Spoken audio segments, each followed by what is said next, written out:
Muy buenas, saludos para todos. Esto es Ser Sostenible. Yo soy Nino, encantado de estar con ustedes. Vamos a hablar un poco sobre el cambio climático, porque escuchamos este concepto desde hace unos años para acá, se ha vuelto muy popular, el cambio climático, y se oye por aquí, se oye por allá, pero ¿sabemos a ciencia cierta de qué se trata eso? ¿O por qué es importante? ¿Por qué se ha vuelto tan popular últimamente? ¿O cómo atañe eso a la vida nuestra como seres humanos? Pues te diré que el cambio climático son las modificaciones que ocurren, a grandes rasgos, ¿verdad?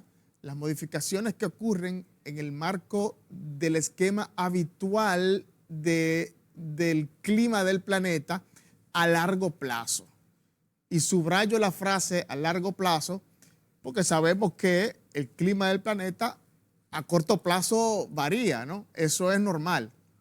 Pero cuando ocurren esas modificaciones intrínsecas a largo plazo en el marco de lo que es la temperatura, o no la temperatura, no, el clima habitual del planeta, entonces estamos hablando de cambio climático. Pero los científicos se han dado cuenta de que una de las causas principales que produce cambio climático es el calentamiento global. Eso lo hemos escuchado, ¿verdad? Calentamiento global también se ha vuelto muy popular de un tiempo para acá.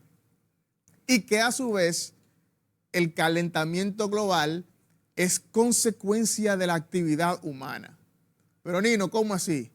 Bueno, que nosotros los seres humanos, a través de nuestras industrias, la industria automovilística, la industria de la energía eléctrica, los vertederos, etcétera, nosotros producimos una serie de gases que están de manera natural en la atmósfera, pero que ahora se están produciendo, o de un tiempo a esta parte se están produciendo en exceso. Esos gases se les llama gases de efecto invernadero.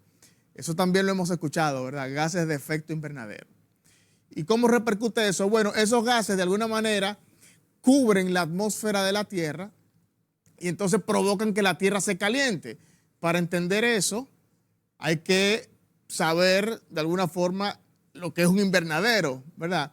Un invernadero, a grandes rasgos, es un espacio cerrado con un techo transparente, por lo regular, puede ser de cristal, puede ser de plástico, qué sé yo, pero transparente. Entonces, penetra los rayos del sol, ahí entra, eso lo usan en agricultura, ¿no? Para cultivar plantas, por lo regular.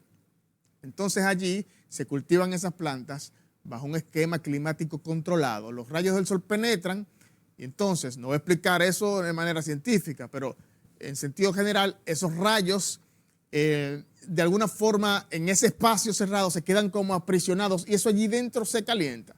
Se utiliza para cultivar en temporadas de frío extremo. Entonces, eso mismo ocurre con el planeta. Los gases de efecto invernadero, que como consecuencia de la actividad del ser humano, o sea, los hay en demasía, ¿no? En exceso, entonces cubren la atmósfera de la Tierra, los rayos del sol penetran y entonces es como si se quedaran aprisionados, ¿no? Algo así. Y esto aquí adentro se calienta. ¿Y cuál es la consecuencia de eso? Bueno, las consecuencias son múltiples, pero aunque no lo parezca, son catastróficas. Lo primero es que cuando el planeta sube de temperatura, sabemos que en los polos, ¿no? En las regiones árticas, hay grandes témpanos de hielo, lo que llamamos icebergs. Entonces, esa agua se derrite, ¿no? El deshielo, eso se derrite y esa gran cantidad de agua, que es agua dulce, se mezcla con agua salada, el agua salada del mar, y ocurre un desequilibrio en la biodiversidad. Yo pienso que es una de las consecuencias más graves del calentamiento global y del cambio climático es el desequilibrio en la biodiversidad, en la fauna y en la flora, animales y plantas, porque al final la actividad o la vida del ser humano, en sentido general, depende muchísimo de la biodiversidad, porque nosotros no solamente comemos animales y plantas, sino que también las plantas, por ejemplo, contribuyen purificando el aire, produciendo agua, ¿verdad? Las plantas son un agente o un actor de primer orden cuando se trata del ciclo hidrológico. Entonces, todo eso, ¿no? Cuando se desequilibra, eso nos afecta a nosotros como seres humanos. Hay especies marinas, por ejemplo, que son propias o que necesitan un hábitat de agua salada. Cuando esa agua dulce de los grandes témpanos de hielo se mezcla con la salada, entonces hay una especie como de desequilibrio, ¿no?, en la salinidad del agua. Eso afecta a las especies.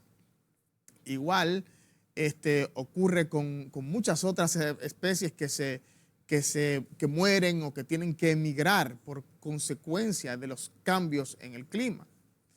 De igual manera está el problema de los fenómenos atmosféricos. El cambio climático produce grandes periodos de sequía, lo que se traduce, por supuesto, en escasez de agua, igual que el cambio climático produce ventiscas, lluvias torrenciales. O sea, así como produce sequía, también produce lluvias torrenciales. Y alguien dijo alguna vez, no sé quién lo habrá dicho, pero genial la frase, que todo en exceso hace daño, ¿sí o no? Todo en exceso hace daño, así que pareciera que no, pero mucha lluvia o lluvia en exceso también es malo, porque entre otras cosas produce erosión en el suelo. Entonces, todo ese tipo de cosas allá suena un poco catastrófico, y no dejar detrás, por supuesto, a los famosos huracanes. Los huracanes, digamos que con tanta frecuencia, ¿no? Porque el huracán, lo voy a decir, me voy a atrever a decir eso, ¿no? Voy a tomarme el atrevimiento de decirlo. Los huracanes son como una especie de mecanismo de defensa del planeta para enfriarse. Porque el huracán se forma en un área de baja presión en el mar, donde nubes de lluvia pasan por área de baja presión, donde el mar está relativamente caliente, 27 grados centígrados o más. Entonces ese aire caliente y húmedo del mar sube y alimenta esa nube. Y eso en conjunción con vientos que vienen de este lado y de este lado, como consecuencia también del movimiento de rotación de la Tierra, ¿verdad? Porque sabemos que la Tierra gira en torno a su propio eje. Ese es el movimiento de rotación. Entonces vienen vientos por aquí, vientos por allá, aire caliente que sube. Es como aire que dice, ay, mira qué fresquito está eso por ahí.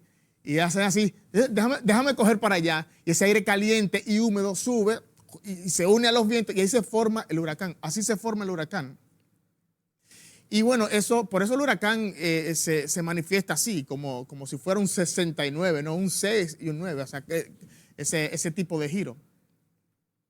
Pero es una especie como de mecanismo de defensa del planeta para enfriarse. Y todos sabemos lo catastrófico que puede llegar a ser un huracán. Nosotros aquí en la RD hemos vivido huracanes de categoría 5, ¿no?, que es la categoría más peligrosa. Tuvimos el de San Zenón en 1930, tuvimos el ciclón David en el 1978, tuvimos el George también en el 1998. Ya muchos de nosotros estábamos aquí en el 98 y pudimos vivir esa experiencia. Entonces sí, todo ese tipo de cosas son consecuencia del cambio climático. ¿Por qué? Porque nuestras actividades, la industria, por ejemplo, de la generación de energía, emana esos gases de efecto invernadero. El dióxido de carbono, el famoso CO2, que es el más conocido, no el único, pero el más conocido. Está el metano, que es otro gas de efecto invernadero. Los grandes vertederos, esos grandes vertederos de basura, producen una enorme cantidad de metano, que es un gas de efecto invernadero. ¿Y qué es lo que hay en los vertederos? Basura. ¿Y cómo se produce la basura? A través del consumismo. Entonces nosotros, ¿qué podemos hacer para evitar que el planeta se caliente? Bueno, lo principal que debemos hacer es asumir un compromiso. Y el compromiso tiene que comenzar por los más grandes. El más grande, el gran contaminante, ¿no? Los grandes países y las grandes industrias, que son los que más contaminan, ese compromiso. Nosotros también podemos asumir ciertos compromisos evitando el consumo desmedido. El consumo debe ser moderado porque todo el consumo produce basura. Y cada vez que se compra algo, hay otra cosa que se produce. Y entonces hay chimeneas emanando gases de efecto invernadero. Y así sucesivamente. Bueno, pues hemos llegado al final.